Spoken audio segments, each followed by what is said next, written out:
Et bonjour à toi, donc je vais parler de mon auto-bilan que j'ai fait la semaine dernière. Comme toi, je pense que toi aussi tu as eu besoin de le faire, surtout en cette période de confinement. Bon là on est dans la dernière semaine, donc avant l'ouverture on va dire à la vie presque normale. C'est vrai que ce confinement, même si la première semaine, je t'avoue, ça m'a fait rager, j'ai dû annuler tous mes rendez-vous. C'est vrai que ça m'a énervée, je me suis même énervée après-midi, je ne comprends pas pourquoi c'est venu, etc. Pourquoi c'est... Pourquoi voilà, pourquoi j'avais des nerfs et c'est vrai, et ça c'est la réaction humaine. Et comme je le dis, enfin, si tu as vu déjà d'autres vidéos de moi, donc c'est important d'extérioriser notre côté humain, bien sûr. Il ne faut pas tout garder à l'intérieur.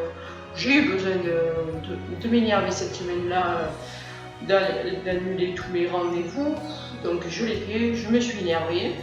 Et puis après, bon, de toute façon, quoi faire? Et c'est là que j'ai dû mettre en place en fait les soins par Skype, et même par téléphone, chose que je fais très rarement, parce que bon, c'était bien pratique, je préfère voir les personnes en physique, même si à distance ça fonctionne aussi bien, mais bon, j'avais l'habitude comme ça, j'étais déjà dans mon petit train-train, et là,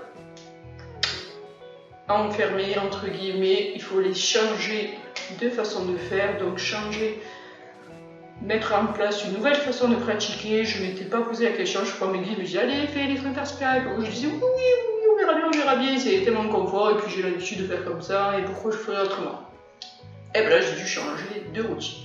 Et donc, une fois que j'ai changé, que j'ai mis ça en place, je me suis aperçue que, bien sûr, ça fonctionnait très bien et que c'était une nouvelle façon de travailler, mais surtout qu'il fallait toujours s'adapter parce que, on le sait, tout change, les énergies, notre environnement, les façons de travailler, l'amour, les relations avec les gens, tout est en perpétuel mouvement, donc il faut toujours s'adapter.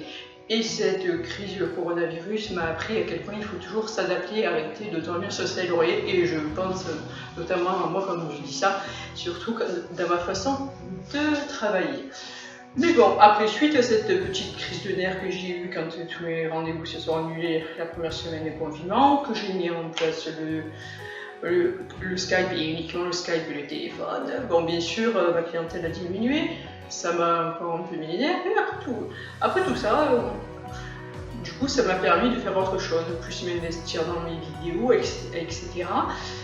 Je me suis découvert une passion pour la nature, donc faire des photos avec les fleurs, etc. Chose qu'avant je ne faisais pas. Je me demande, vous, est-ce que vous avez développé d'autres passions qui d'habitude auxquelles vous n'aurez pas pensé, ou des vieilles habitudes, des choses que vous aimiez faire avant, mais que vous ne preniez pas le temps tout simplement de faire parce que vous n'aviez pas le temps, comme moi, je vous avoue, c'est pas un jugement, bien au contraire.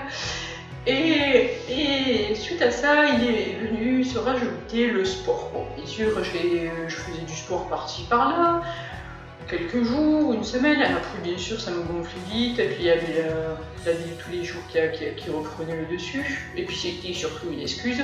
Je faisais aussi de la salle de sport, motivée. Je suis comme une gamine. Au début, tout me plaît, j'essaye, je suis contente. Mais après, peu de temps après, ça me lasse vite et puis j'arrête.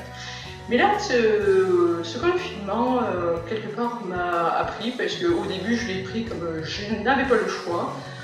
De toute façon, vu que j'ai moins de rendez-vous, parce que les gens ont plus l'habitude de me voir en physique et préfèrent attendre la fin du confinement, j'ai eu le temps de me mettre au sport. Et je n'avais pas d'excuse pour arrêter, j'étais débordée, tout ça. Non. Et du coup, je me suis dit, mais comment faire je vais pas faire 10 minutes de Zumba comme je faisais avant, et puis après, ça va, à force de faire toujours la même chose, ça va me gonfler. Et bien, j'ai intégré plusieurs styles de différents sports. Bien sûr, j'ai gardé le Zumba parce que j'aime bien ce côté on danse.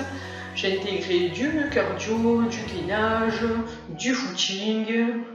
Donc tout un ensemble, et puis aussi abdos fessiers, etc. pour faire travailler tout mon corps. D'ailleurs, je pense que j'ai un peu maigri et je suis contente.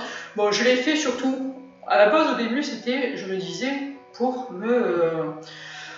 m'occuper. Mais bon, après, j'ai dit, si tant qu'à faire, après, je peux un peu m'affiner, me raffermir surtout.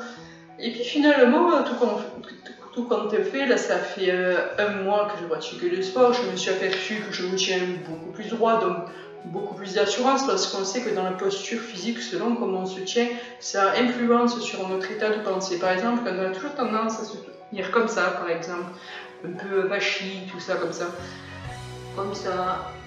Et ben, le mental, il prend la position, ah ben elle est triste, ben on va être triste, on n'est pas trop bien, on n'est pas trop sûr de nous. Alors qu'avec le sport, et puis ça, naturellement, je me suis mis à bien me repositionner. Bon, déjà, j'étais pas comme ça, hein, mais j'étais à peu près comme ça. Maintenant, je suis redevenue presque comme ça, en position de super-héros. Et je suis très fière, et quand je marche dans la rue, je suis très fière, contente de moi, parce que ça m'a bien renforcé musculairement, mais surtout, ça m'a permis d'être en forme. Avant, j'avais toujours ce coup de barre, j'avais du mal à me réveiller le matin, il fallait presque toute la matinée. Enfin, j'étais juste en mode bien, mais sans plus. L'après-midi, après manger, j'avais un coup de barre, donc si je bougeais pas de suite ou que les rendez-vous commençaient un peu plus tard, c'était un peu compliqué pour être bien au milieu de ma forme. Bien sûr, j'étais en forme, mais mi figue, mi raisin, comme on dit dans le sud. Mais après, après j'étais réveillée, je pouvais assumer mes soins sans problème. Mais là, c'est vrai que bon, même que c'est dur de faire du sport 1 heure chaque jour, après finalement je ressens un tel bien-être et une telle force que maintenant j'ai plus le coup de barre. Oui, je mens un petit peu, je me suis aperçue léger après manger, mais bon, c'est parce que des fois j'ai tendance à trop regarder, pardon, je vais faire la pub Netflix pendant que je mange. Mais si je prends pas trop de temps devant Netflix pour manger, etc., que je me lève vite, enfin, dès que j'ai fini de manger, je me prends quand même 1 heure. Après, tout va bien et je suis en pleine forme et j'ai pas envie de faire la sieste ou de commenter. Et donc, ce bilan m'a permis aussi de voir nos amis qui sont présents, qui sont moins présents, comment j'allais m'orienter après cette crise du coronavirus. Ça m'a ouvert d'autres portes en fait, dans ma façon de travailler, dans ma façon, comme je vous disais, de ma pratique du sport et également au niveau nourriture, façon de m'alimenter. Bien sûr, j'ai toujours gardé mes habitudes de manger matin, midi et soir. Bon, des fois, j'arrive à sauter le repas du soir, mais j'ai changé d'alimentation, c'est devenu plus varié et j'ai beaucoup réduit en quantité. Je suis passée d'une assiette de pâtes à, par exemple, à 1/4 de pâtes, mais vous voyez, complète avec des légumes et des protéines. Voilà, tout est devenu raisonnable et je mange surtout jusqu'à satiété. Je ne mange pas juste pour finir mon assiette. J'ai appris à m'arrêter de manger, oui c'est ça, à m'arrêter de manger quand j'avais plus faim, tout simplement. Et ça me fait du bien et du coup je me retrouve vraiment qui je suis vraiment. Bon, je sais que ma prochaine étape sera vraiment de manger que quand j'ai vraiment faim. Même si maintenant je commence à le ressentir, de savoir ce que ça fait d'avoir faim et de manger quand on a faim, pas que parce que c'est l'heure de manger. Vous voyez. Donc dis-moi toi dans ton confinement, qu'est-ce que ça t'a apporté, ton auto-bilan quelque part, et qu'est-ce que tu vas mettre en place une fois que l'on sera lâché la semaine prochaine, donc à partir du 11. Est-ce que tu as eu envie de changer d'orientation professionnelle par exemple, puisque ça aussi, ça permet aussi, pendant cette période-là, si on n'est pas toujours attaché devant la télé ou en train de regarder des séries sur Netflix, bon, vraiment, on a le temps de s'interroger, de faire un bilan. Donc, à toi de me dire quel est ton bilan que tu as fait. Moi, je t'ai exposé un peu le mien. Ça m'a beaucoup bien appris. Mais bon, je t'avoue, je me languis aussi de voir mes amis en physique. Et chose qui va être faite. Et je me languis de vous revoir tous. Et je suis à votre disposition si vous avez des questions ou pour vous aider à avancer et être à la meilleure version de vous-même, tout simplement. Voilà, c'était mon auto-bilan de Christelle. Merci de partager le tien avec toi sur ce qui a changé, ce que tu as appris pendant ce confinement. Bisous et n'hésite pas à liker, à partager ma vidéo et à bientôt sur Marseille ou Carpentras.